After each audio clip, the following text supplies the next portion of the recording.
I'm not sure if you saw my short video in which I do a brief review of Barbie, and I said that I couldn't recommend it because of structural story issues as well as the hit or miss nature of the jokes in the movie. And I stand by that decision, but in this video I want to talk a little bit more about the issues I had with the story, but also give the movie a little bit of kudos for some parts of it that I did like. I also acknowledge that I'm not exactly the target audience for a movie about the Barbie toys. But for me, if a movie is funny and or has a good story, I can enjoy a movie, in that case, about almost anything. And so that's what I went into this movie with, is that open-minded, hey, if it's got a good story and it makes me laugh, no problem. First, I'd like to give a little bit of kudos to the movie for some stuff in it that I really did like. The first one came at the beginning of the second act, when Barbie goes to the school to meet up with who she thinks is her kind of owner/user in the real world, whose emotions are tied to her own well-being, played by characters called Sasha. And so Barbie goes to the high school and has a very interesting conversation with Sasha and all her friends.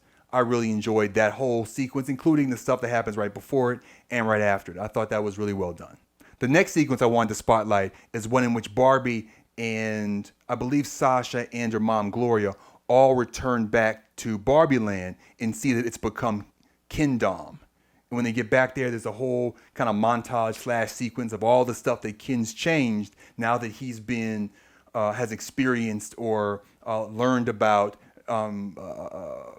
patriarchy. And so there's a whole sequence of jokes and visual jokes, dialogue, all kinds of stuff like that. It's all really good. It's actually my favorite sequence in the entire movie. The last sequence is in the third act, when a small group of Barbies are trying to liberate the other Barbies from being brainwashed, and they have to distract/trick the Kens by playing into their egos. I thought that was an interesting concept, and I enjoyed watching it a great deal. Also, I'd like to point out a few performances I really enjoyed in the movie. That was, if anything, the strongest point. If I was listing out the different aspects of a movie, the strongest thing about this entire movie was generally the various performances of the stars and supporting roles. So Margot Robbie was really good. Kate McKinnon as the weird Barbie was really good. Ryan Gosling as Ken did an excellent job. Michael Cera plays a character named Alan, who's somehow in the Barbie world but isn't a Ken. And there's a new actress who I'm not sure if I'd seen before named Ariana Greenblatt. She plays the daughter Sasha, and I thought she did a really good job as well. As I said, one of the main issues I had with the Barbie movie was in its story structure. Before I dive into that, let me talk briefly about the kind of world that they set up at the beginning of the movie in the first act. So there's this place called Barbieland, and it's filled with Barbies and Kens. The Barbies play all major roles in the society. They're the judges, they're the delivery people, they're the main characters of the world. They're the main avatars of the various aspects of their society. The Kens are accessories, and they exist, and the movie says this explicitly, that they exist to kind of accentuate the Barbies as the Barbies exist for themselves as well as for each other, the Kens kind of exist for the Barbies. They don't really have, they're only happy or only fulfilled in their interactions with the Barbies, not within themselves. You know what that sounds like? Sounds like a matriarchy. It sounds like a society where the women have all the major roles of power, such as presidents, such as Supreme Court justices. And the movie is very specific about that. There's no qualms about it. It's a society by, for, and of women. That's what Barbieland is. So after the first act is defined, the kind of baseline world of Barbieland, the inciting event occurs. And that's Barbie starting to feel like a real person. She starts seeing cellulite. Her feet start hurting from trying to wear, her feet want to be flat. And, instead of being in a natural heel shape like the toys are, and she starts having feelings of morbidity. Starts thinking about death. And this is played for laughs, and it's actually pretty funny. I put a clip of that in my short when I made it because it's one of the best moments in the trailer. She goes to see Weird Barbie, and Weird Barbie tells her that this means that something's troubled and wrong about her, I don't know if we call it host or her quote-unquote owner or the person in the real world that plays with her. Now, this is something that also struck me kind of weird about the world, in that Barbieland only has maybe a few dozen Barbies and Kens in it. Meanwhile, there are billions of Barbie toys. So that struck me as kind of odd in that moment when they explained it, but that's not important. That's one of those kind of, you just have to, what's that term about suspend disbelief as far as that. She's got the person that plays her in the real world is having issues, and for her to get back to being the Barbie she wants to be, she has to go solve that.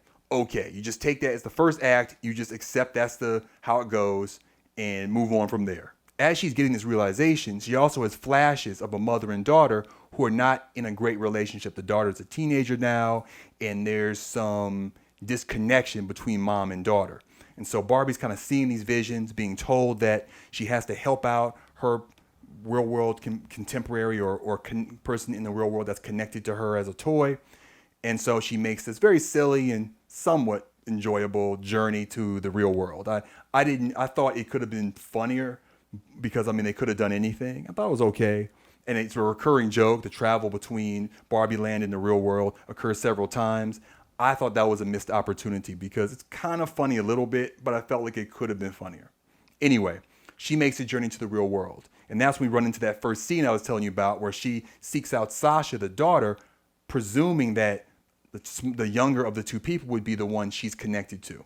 They have that really good scene, but it's ultimately discovered that in a nice reversal, that it isn't the daughter, it's actually the mother who was her original owner or playmate. I don't know if owner is used that way in this movie. I'm going to say owner, but that sounds weird because Barbie's a character, so it's almost like she's enslaved to the real world character, which is terrible.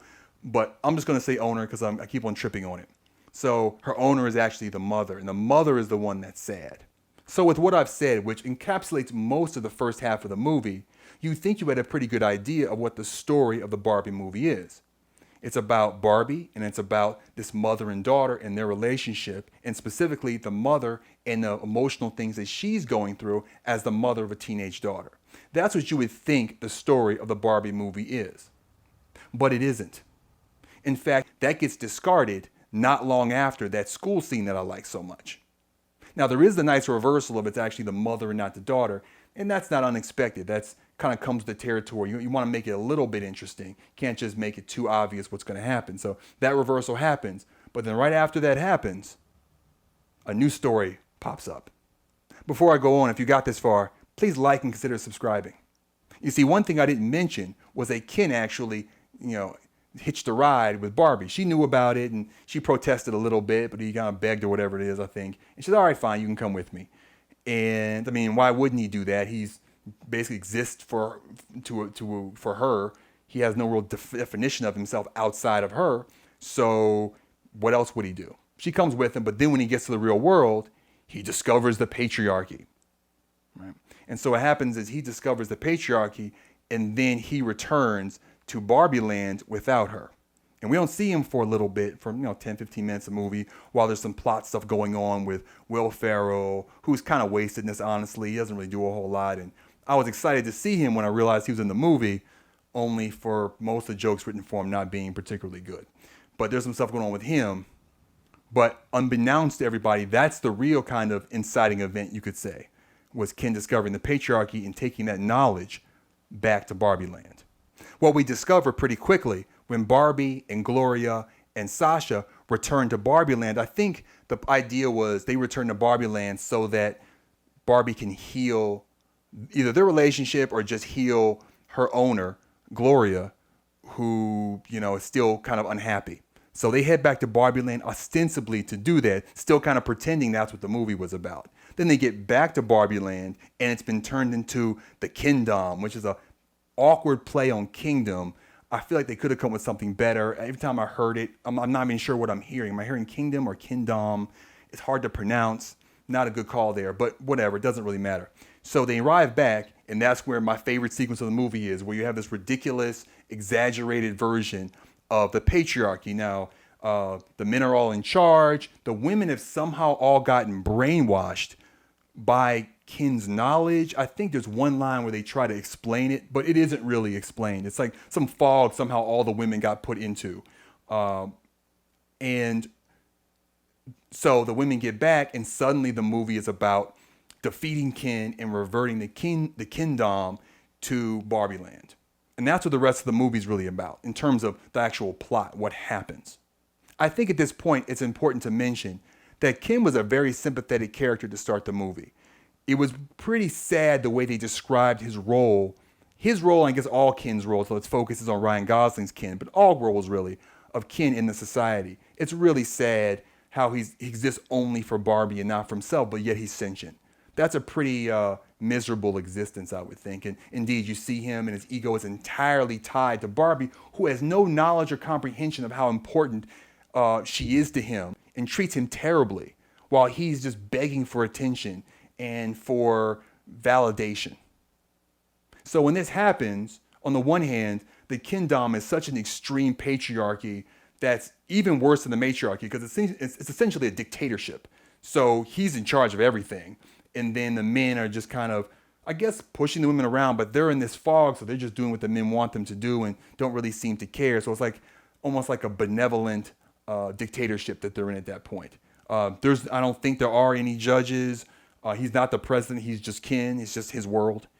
So they get back, and it's about defeating it. But as you're watching the rest of the movie, it's somewhat hard to quite look at him the way you want to look at a villain because of everything you saw up to that point. It's nice to feel sympathy for an antagonist, but it can be to the point where you almost don't want them to lose. Or when they lose, you don't really feel that good about it. It's an odd turn, as I guess on what I'm saying. It happens, you just accept it, again, suspension of disbelief, but you kind of feel like, well, you kind of understand why he doesn't want Barbieland to stay the way it is. Even though he goes way too far with how he changes it, you don't really want it to be like it was. He never really did. It seemed unfair. You'd hope they could find some middle ground. But certainly you don't want the women to just quote unquote win. You want maybe something new to come about. Of course, by the end of the third act, Ken and his Kendom are defeated. And I also want to say, just in the way it was executed, Ken specifically kind of being brought low and humbled was kind of cringy and sad.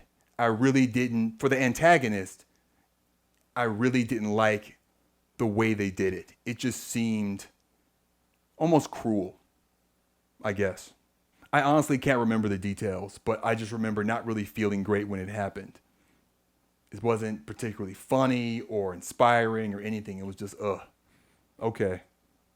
It's obvious that this movie, if nothing else, is critical of patriarchy in modern society. I get that. And I'm sympathetic to that point of view.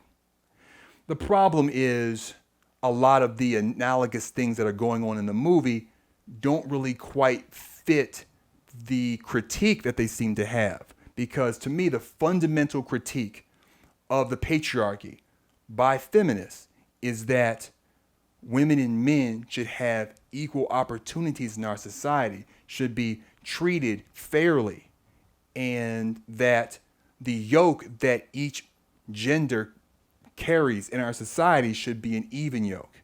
In this movie, you have the real world, which is the patriarchy, even still is today. More men have money. Men, obviously, being born a man, I think is favorable to your existence in our society, despite some people, red pillars in YouTube and the greater world, that would say otherwise. I think that's certainly the case. It's a harder road to travel as a woman in even modern society. But having said that, looking at Barbieland, it's clear the reverse is true. So the question is, what should we want at the end of the movie for Barbieland? Seems to me pretty obviously we want some idealized version of our society, one that treats the Barbies and the Kens, the women and men, more equitably. Instead, it's aside from a single line, which is kind of said tongue-in-cheek about, oh, well, in the restored Barbieland, we'll treat the Kens as well as women are treated in the real world, which, okay, but is that really what you as an enlightened human being want? Or I guess not human, I guess they're Barbies, but it's an analogy, right? You're a sentient toy that's female, so you're essentially a woman. Is that what you really want? Is for the Kens to have the lowly existence that was described to us at the beginning of the movie again? Or do you want them to be able to have the life that you have?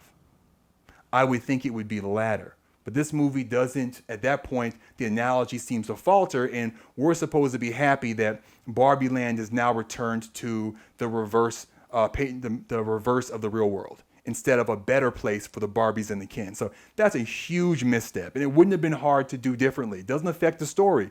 Just don't make it that way. When the guy says, well, what about us? She says, oh no, we're going to do better than the men do in the real world. Barbieland is going to be for you too. That's all. That's the only line you have to say, and you have a better ending. It was very disappointing. I'll just say that.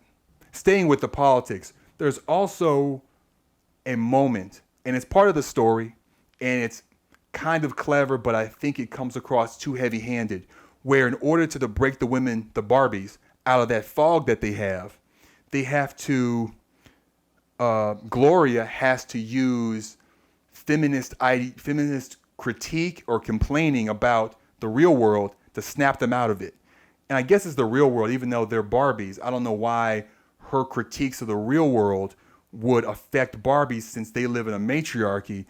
And I guess they can still have all the flaws of real men, but it wouldn't really be as much of a problem for the Barbies since they're in power and it's kind of their world.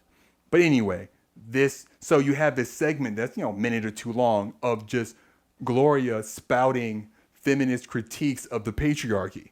And I guess maybe it affects them because they're in the patriarchy now, because the patriarchy's in Barbieland at that point. It's Kingdom. So, okay, that explains that. All right, I stand corrected by myself. Anyway, so that does that. But I can imagine someone who maybe isn't particularly sympathetic to feminism rolling their eyes hard through the back of their head, listening to this for a minute or two straight. So I could see how they're conservative people or people who aren't feminists at a fundamental level. I mean, there's all these different waves of feminism, but the basic core precepts of feminism that would be listening to this and would be like, really, you're just smashing this into my face?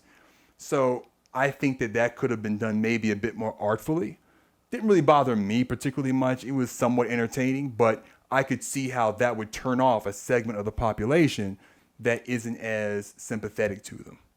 The last political component is Barbie's change of heart at the end, where she decides to accept a real woman's human body instead of going back to being stereotypical Barbie and having no cellulite and, heel feet and not caring about death. Instead, at the very end of the movie, she does something that, in case you haven't seen it, it's a little kind of a joke, so I won't spoil it, but she makes a clear symbolic accepting of her female body, a real human female body. And I think that works as a reversal from the beginning of the movie, but it isn't really earned because the movie isn't really about anything about a woman accepting her body. Essentially, that whole complaint list is brought up in the first act and then mostly forgotten about, aside from one or two jokes, until the very end. So it isn't really earned, even though I do think that the writers were onto something good when they did that. Also, at the very end, Gloria and Sasha's relationship is fine, and they sing together or something on the way back to the real world, but that also isn't earned. It's just something where they spent some time with each other and I guess just felt better about each other after that. But again, it's for something that was set up as a major as a major obstacle. It ends up just kind of being evaporating and becoming a nothing. And just, hey, another nice thing that happened at the end of the movie. So for all these reasons, I gave the movie a 4 out of 10. What that means is that it's still kind of okay. There's still some funny parts, but a lot of stuff didn't work dramatically. And it's almost 2 hours long. It drags a bit. There are also 3 musical numbers, the last of which is in the third act and is really hard to sit through. And my daughter saw it without me separately. She went with a friend of hers, told me she liked it, which is part of why I went to see it. And even she admitted that third musical number was terrible. So my reviews of a bunch of movies should be popping up on the screen around me right now, including my playlist of movie review shorts, where I give a 30-second or so review of major movies. I usually do that first, and then I make a longer one like this if I think it's warranted.